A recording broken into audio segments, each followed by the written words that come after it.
Whoops. That appears to be a boo-boo. Let's see if we can't fix that. It's supposed to be button 2. I'm not sure what happened here. Oh, okay, this is what happened. Let's go over here.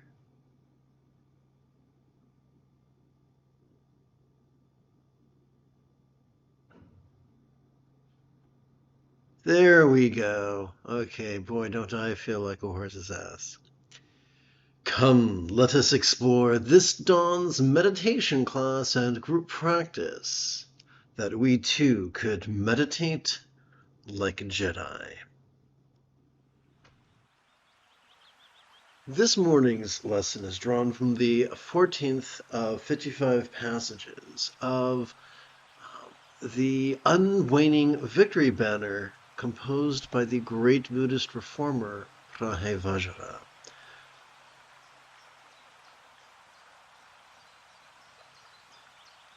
Together let us relaxingly recite. By applying designations such as cause and effect, some believe they can overcome both virtue and vice and thus transcend the world. However, they only generate a great complacency for the duality of acceptance and rejection.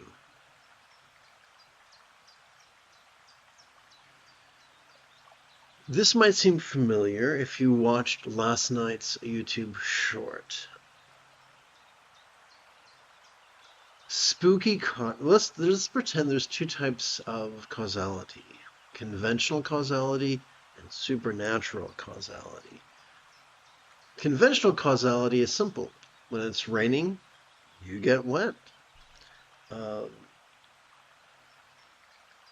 When you're injured, you feel pain. When our relationships go south, we feel emotional distress. Our experience is forged by perception, emotion, intention, thought, memory, and imagination. So this is conventional interdependence, and it makes sense. When we remember a delicious meal, we might get hungry. When we remember having food poisoning and barfing our brains out, we might lose our appetite. Everything affects everything else. Our memories of perhaps a great sexual encounter might physically turn us on. So everything affects everything else. That's conventional. There's nothing supernatural about that. But then there's spooky karma that says you have to perform a ritual or you have to do some ascetics if you want a positive spiritual outcome. And that does more harm than good. And we'll explore why momentarily. Some believe that they can overcome both virtue and vice and thus transcend the world. So this is a valid goal, to transcend the duality of virtue and vice. However, they only generate a great complacency for the duality of acceptance and rejection. And so trying to use the duality of good and bad to transcend the duality of good and bad is like making love in the name of virginity. Don't get me wrong, it's a great fun way to spend the afternoon, but it's not going to get you any closer to your stated goal. In fact, it's going to move you further away from it. Now, a lot of people talk about when a lot of people hear of the duality between virtue and vice, or good and bad, and they get scared and they think, well, without this duality, won't I just run amok and, punch puppies and kick kittens and boil babies? So here's the funny thing. To answer this, we've got to go back to, I must direct your attention to what's that word? A diagram that illustrates an idea, an illustration. So here we go. I'm going to tap button 9.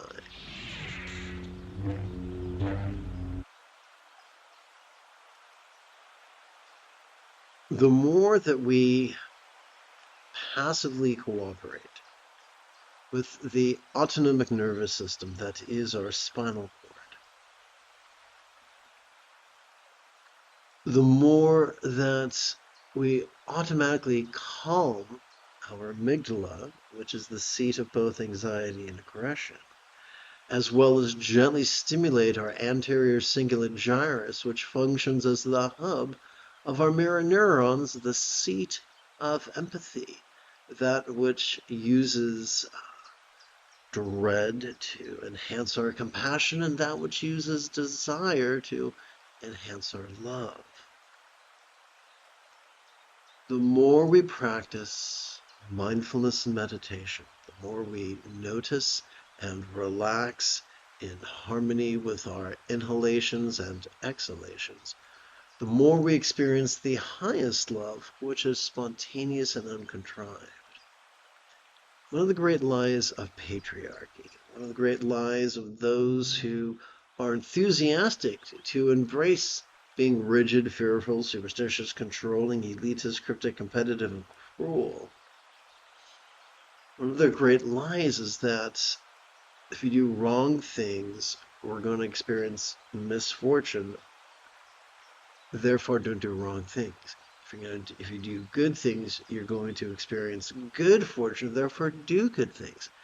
That motivation of fear and greed feeds the fundamental duality of pushing and pulling and dread and desire and fear and hope.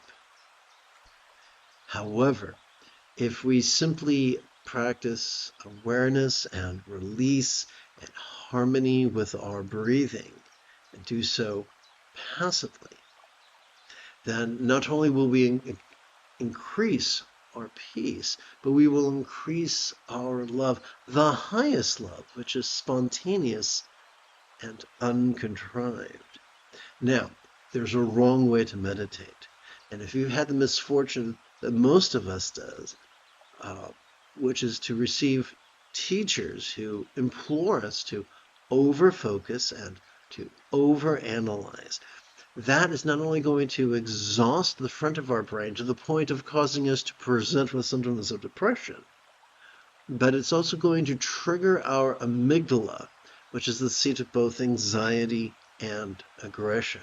So yes, the more we over-focus, the more we over-analyze, the more anxious and aggressive we're going to be. And the more aggressive we are, the more aggressive and more anxious we are, odds are the more shitty things we'll do. The more shitty things we'll choose and say and do, which is deeply unfortunate for all those around us. Which gives birth to the phrase from the movie Lawnmower Man, sanctimonious asshole. None of us wish to be a sanctimonious asshole. The antidote for that is simple. Instead of relying on the wrong part of our brain that's only going to make us cranky and anxious, we rely upon the middle part of our spinal cord, sympathetic nervous system, to notice vulnerably, passively, viscerally, randomly, and fleetingly whatever comes up, whether it's external or internal, physical or mental, pleasurable or painful, interesting or boring, glorious or grotesque. And we rely upon the tips, the end bits of our spinal cord, known as the parasympathetic nervous system, each time we exhale to help us to physically relax and mentally release to such a degree that that which we noticed during our previous inhalation could fleetingly feel less stressful, less permanent, and less defining. And if you prefer figures of speech, to cause that which we noticed during our previous inhalation to feel as non-graspable as a vast empty void, like the illusion of the infinite azure sky on a bright and beautiful cloudless morn, which although could be tantalizing to the eye, feels non-graspable to the hand.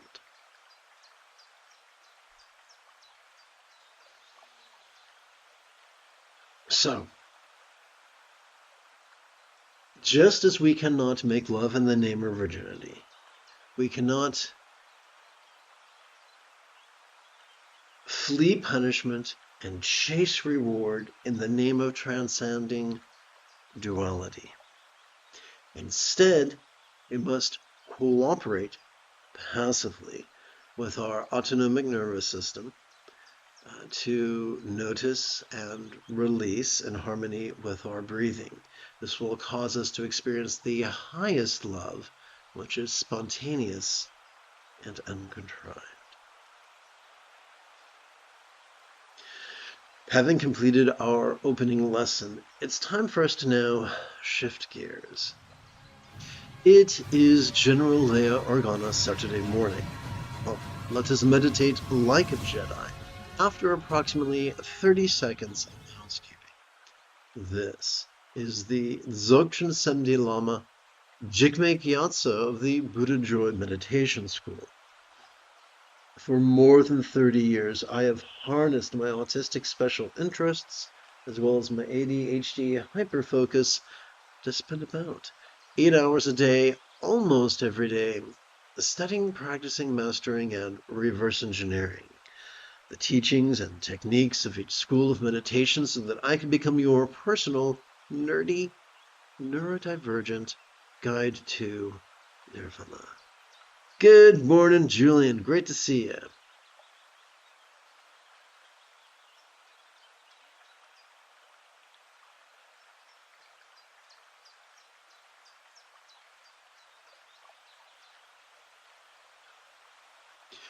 Welcome, my friends, to Meditate Like a Jedi, which is made possible due to the generosity of viewers just like you. For the remainder of this morning's live stream, let's play with the latest iteration of very easy meditation practice text, which is available for free download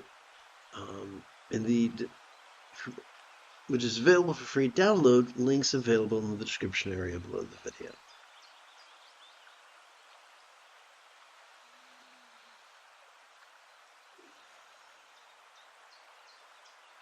So, as we feel our lungs swell, let us silently and mentally recite the demonstrative pronoun this. And as we feel our chest sink, let us silently and mentally recite the one-syllable verb, ease. To keep track of our first collection of 144 inhalations, we could rest the great knuckle at the base of our right middle finger upon the tip of our left middle finger, palms up in our lap.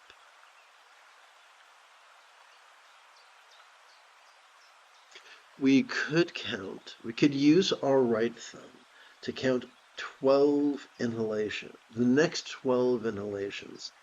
1, 2, 3, 4, 5, 6, 7, 8, 9, 10, 11, 12.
We could keep track of 12 sets of 12 sets of 12 inhalations each on the creases of our left hand.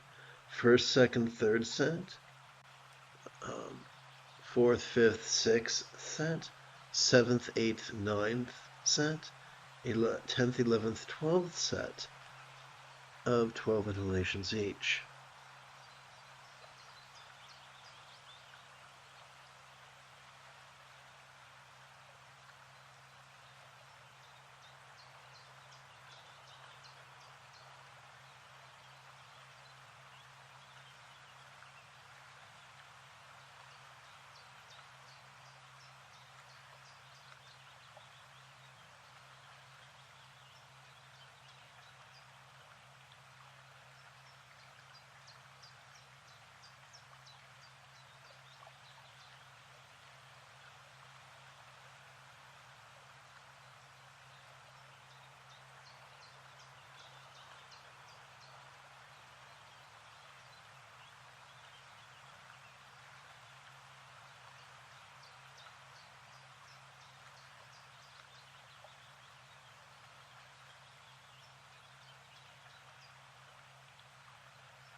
The moment you have a specific question about Buddhist philosophy or meditation, do not hesitate to type your question in great detail in the chat window, for I tend to check for questions approximately every 13 minutes or so.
To keep track of our second collection of 144 inhalations, we can rest not the first knuckle of our right middle finger, but the second knuckle of that same middle finger upon the tip of our left middle finger, palms up in our lap.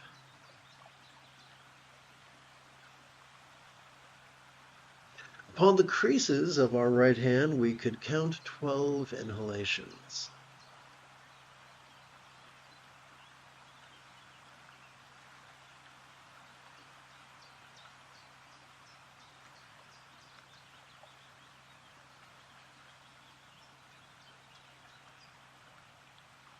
One, 2, 3, 4, 5, 6, 7, 8, 9, 10, 11, 12.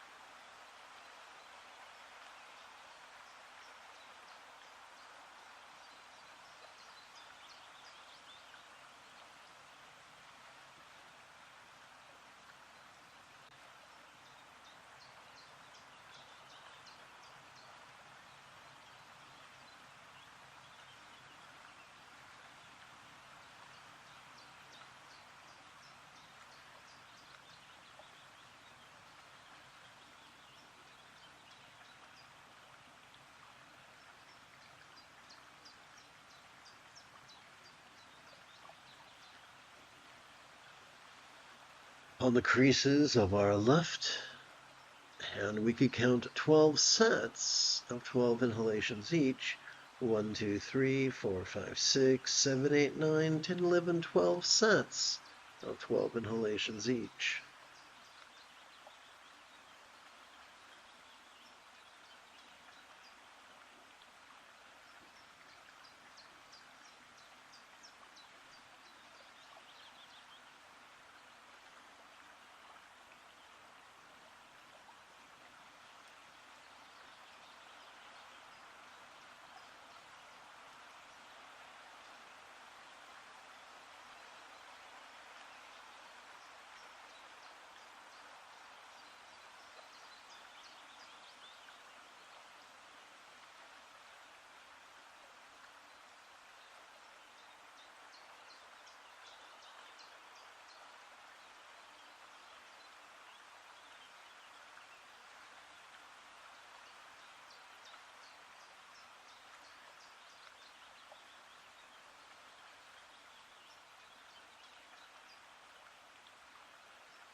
To keep track of our third collection of 144 inhalations, we could rest the great knuckle at the base of our right index finger upon the tip of our left index finger, palms up in our lap.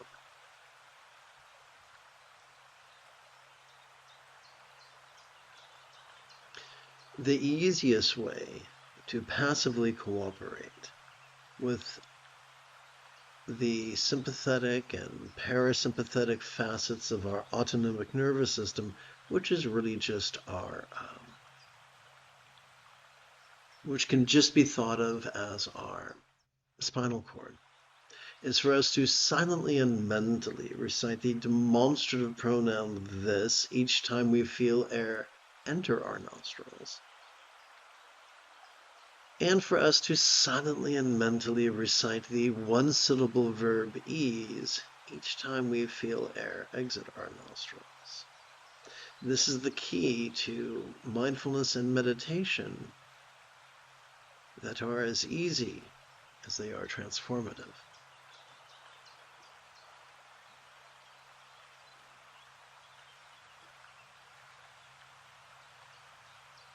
We could count 12 repetitions or 12 inhalations upon the creases of our right hand, beginning with our little finger.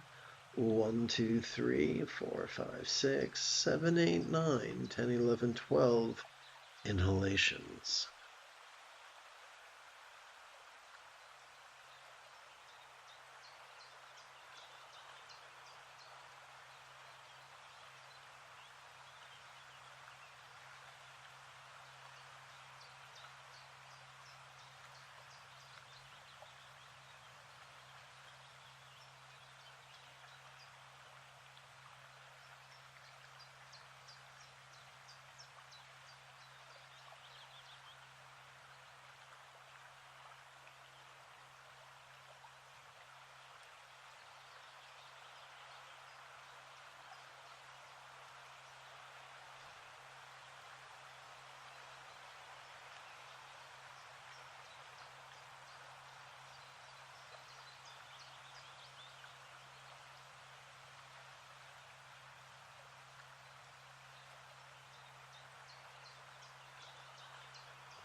Upon the creases of our left hand, we could count 12 sets of 12 inhalations each, beginning with our little finger. 1, 2, 3, 4, 5, 6, 7, 8, 9, 10, 11, 12 sets of 12 inhalations each.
You have taken your first step into a much larger world.